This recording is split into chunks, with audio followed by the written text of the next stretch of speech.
Hi, this is Gina Lazenby speaking to you from one of my favorite cities in the world, that's San Francisco, and I've been here at a conference and we've been looking at some of the major challenges facing the world, and what's really clear is that we need to have new solutions to the old problems that we're facing and these new problems that are emerging. Now, if we're looking at what kind of leadership we need to tackle these problems, interestingly, new research has indicated that the qualities and characteristics of the ideal modern leader, 8 out of 10 of those traits are feminine. This is what a body of research of 64,000 people has agreed. So that's 80% of the characteristics and traits required of a leader. So what does this mean? Well, it means two things. Firstly, we need more women leaders, and we don't have enough, and sadly, a number of those women leaders are leaving. Just take, for example, in the British government, recent research has shown that it's estimated maybe a quarter of female MPs in the Conservative Party won't be standing again at the next general election. And some of those women MPs are first time. It's the first time they've been in government. So there's something about the culture of work in government and business that's increasingly unattractive to women. And that's being increasingly recognised. In the first few weeks of 2014, the Dean of Harvard Business School issued an apology about the school's past behaviour and treatment of female students and professors.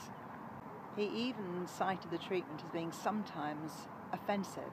Now that's a big deal actually for the organisation to say that, to recognise that. So that for me indicates a shift of what's happening, a recognition that something needs to change in the culture of work to make it more appealing both to women and everybody else.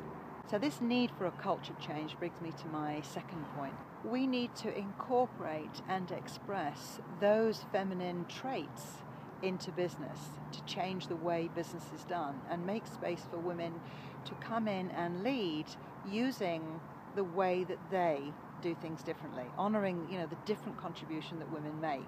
Now this is my favourite subject, and so I am delighted to be presenting some events and workshops which I'd love you to join me at. Do look at the link below and see where I'll be speaking and teaching.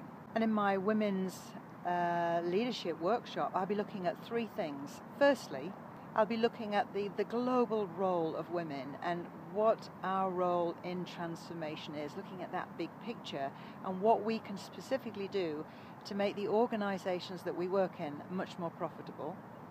Secondly, I'm going to be looking at the new business practices that will transform the culture of work. And thirdly, we'll look at how women can change the game, challenge the status quo to make things significantly different, not just for women, but for everybody, for everybody's benefit. I mean, that's what really needs to happen, that huge transformation.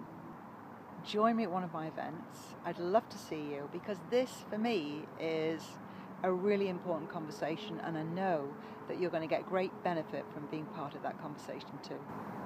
I know you're going to find something that will help you transform where you work.